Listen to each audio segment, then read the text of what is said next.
I'm Fraser Hunter. I'm the Iron Age and Roman Curator at the National Museum in Edinburgh, and I've been up here to give a talk at the conference yesterday talking about our work at Birnie and a wide range of other sites in the Moray Firth.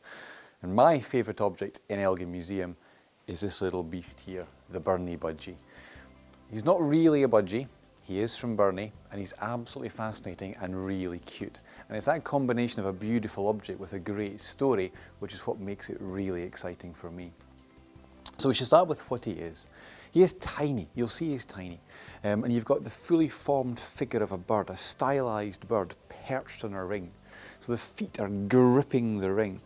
And they've used enamel inlaid into the surface of the bronze, it's a cast bronze object, to define the plumage and the wings. Stylised but recognisable, so the wings curve back in red and yellow enamel, and the eyes are inset with little rods of enamel with white with a blue centre. So they've created these little rods and set them in.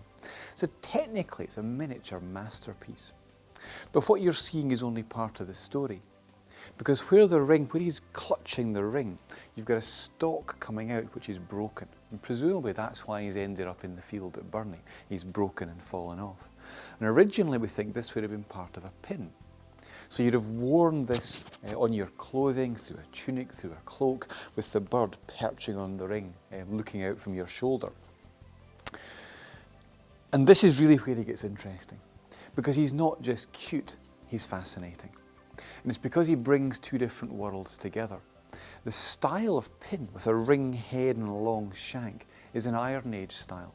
It's something you find from northern England up through most of Scotland in around about the Roman period, 2nd century BC to 2nd century AD.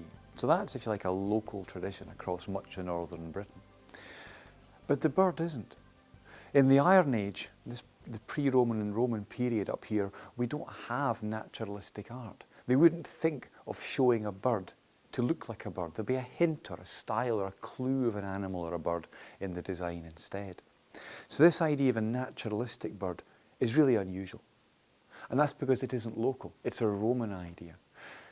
And the style of this bird, in that sense, is Roman, or rather Romano-British.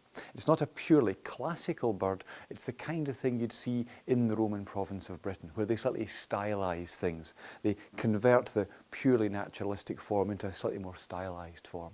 So the bird perching on the ring comes from a Roman idea, but he's perched onto an Iron Age style of ring. And what this is showing is the mixing of cultures in the frontier zone. He's probably made somewhere to the south of here in the area of the Roman frontier where we see the local and the Roman worlds coming together. So why is he up here? Well, he turned up in our excavations at Birnie, and we were working on this site for well over 10 years, trying to understand an Iron Age settlement site and its relationship to the Roman world. Because metal detecting had pulled Roman finds, particularly Roman coins, off this site where we knew there was an Iron Age settlement. And we kept working with the metal detectorist. And he kept pulling interesting things out of the field and we kept investigating them. And I still remember the day when I'd been in Elgin, I'd been to pick something up, I drove back to site and the detectorist met me at the gate with this huge grin on his face and passed over this in this clenched hand, and I looked at this bird for the first time. It was an incredible thing. So why was it at Birnie?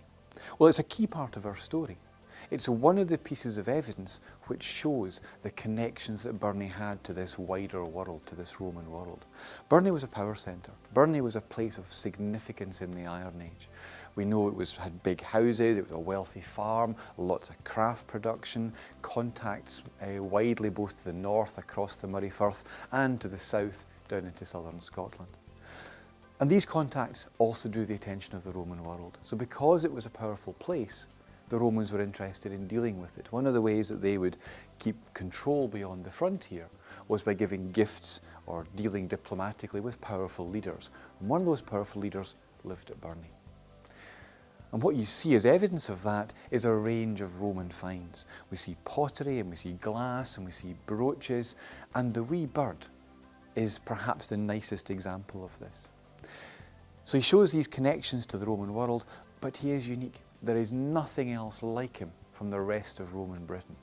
He may even be a special commission. This might have been a special gift to the people at Birnie from whoever was handling them from the Roman point of view.